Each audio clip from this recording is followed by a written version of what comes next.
So guys, it's the first day of promotions for Suryavanshi, and I've never seen Rohit sir and Akshay so excited.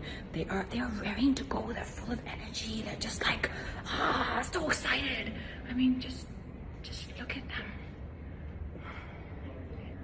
Don't record this. No, I'm not. But if you wake up at 5 in the morning, then you're going to feel tired. Don't record. What's wrong with you, Trina? I'm not recording. I'm just showing you how you look. It doesn't look nice. We have a reputation to. What is What reputation? What's wrong with you? Don't record, man. Get out.